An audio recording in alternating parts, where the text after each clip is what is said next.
LeBron James becomes part owner of the Boston Red Sox, joins Fenway Sports Group as partner. So my theory when I first read this was, is he infiltrating so that way he could give the World Series trophy of 2018 back to the Dodgers? Is that what's happening here? I'm all about it if that's the case, because that's going to be awesome. Imagine he just shows up and goes, oh, by the way, this isn't yours. What's the? Did he give out a press release as to why he did it or why he's doing it? Well, he's a part of the partnership, the Fenway Sports Group, which also I know he owned part of the Liverpool Football Club. And I used to be a huge EPL fan. Now I don't really care. But Liverpool won the title not too long ago.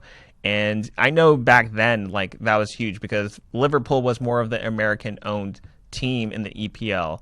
Not a lot of teams were like you have like the billionaires across the world, but like Liverpool was a team that a lot of like American interests went into the group, and so luckily they happened to get better over time. But I don't really think it's because of LeBron James, because I don't think he cares about that team too much. So he's just investing his money then, and like instead of buying AMC stock, he bought the Boston Red Sox. Yeah, and it's the same as Magic Johnson. Like Magic Johnson owns a part of the Dodgers. He doesn't own the whole team.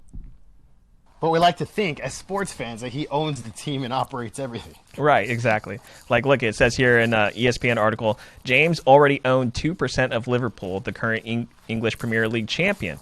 And in joining FSG and expanding his investment, James and the business partner, Maverick Carter, will become the company's first black partners. Wow, that is a huge mark for Boston. Does it say what his value is? Like how much, like I guess the value? Yeah, just the money that it's actually like valued at? Like his part? I'm curious how much he...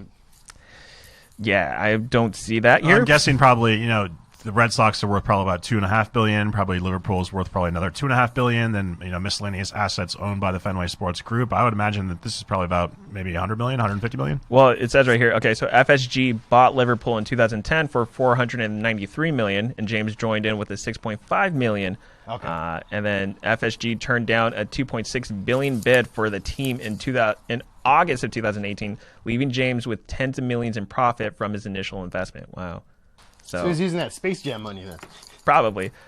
Because they cut out Pepe Le Pew, they didn't have to pay him. And dude, look, LeBron is like one of the few rare athletes to acquire more than $1 billion in net worth over his career. So, and that's according to Forbes. So like that's the thing. Like LeBron is just a walking dollar sign. I heard also he does the Jay Leno, where like he doesn't cash and he doesn't spend any of his actual NBA salary. He just lives off everything else. Smart. Wow.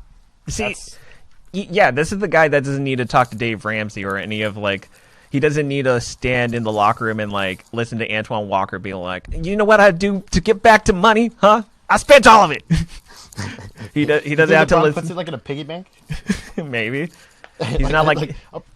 What were you about to say? I'm sorry. No, I was just saying, except the piggy bank's a giant warehouse just filled with money and it looks like Scrooge McDuck's vault. Or it's not like Allen Iverson, because again, one of my favorite players of all time is Allen Iverson. The Saint in the Sinner story. He's the sinner that I love in this story, and it's because Allen Iverson had a lifetime contract with Reebok, and what happened was his wife apparently was like she wanted a divorce. He was like, "Baby, what do you want? Like, I can save this marriage." And then she wrote out a list of all the wrongs that he's done. So like cheating, gambling, you name it, right? The list goes on, and then she goes, if you violate one of these things, I get not only to divorce, but I get the lifetime contract from Reebok. And he goes like, okay, I won't violate one of those things. What does he do? He violates every single thing on that list. Well, I mean, she only listed like every negative trait that men are known for. It's like, come on now, give us a break. Just let us cheat a little bit, not a lot. But okay, that's a good question.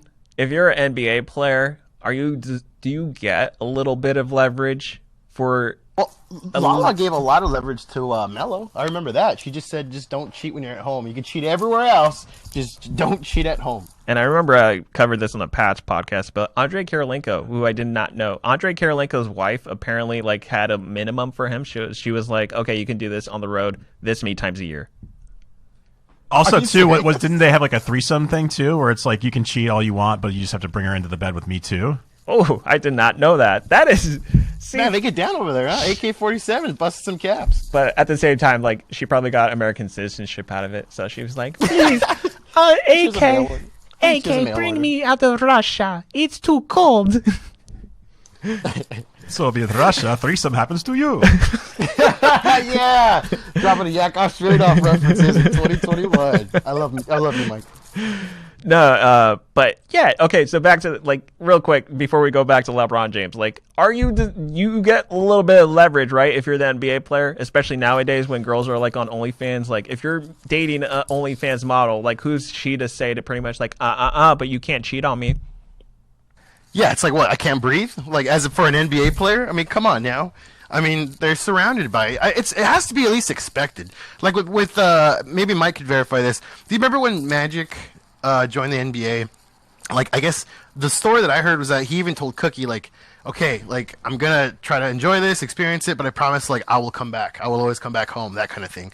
I don't know how true that was, but that's what I always heard in the beginning, like before everything that went down with him. Yeah, I remember that story too, and I also remember too that the real player of that player with an A of the Showtime Lakers wasn't Magic. It was Norm Nixon. Apparently, Norm Nixon was the one that really put the work in, and like him and Magic had some good times together. Okay. Oh, By the really? way, Cookie sounds like the Gap Band song "Just Be Good to Me," or no, SOS Band, "Just Be Good to Me." Do you know what that song is about? I'm trying to think. No. Well, essentially, like the lyrics are like the girl like is like trying to like convince the player that they're meant to be, and so it's just like I'll be good to you and you be good to me, and we can be together forever. Just like this. And she's screaming it, by the way, on the top of her freaking lungs. Like that's like the notes of it. It's a pretty dope song if you listen to it. Oh, well, she sounds kind of psycho though. But all right. I got him to pop. All right.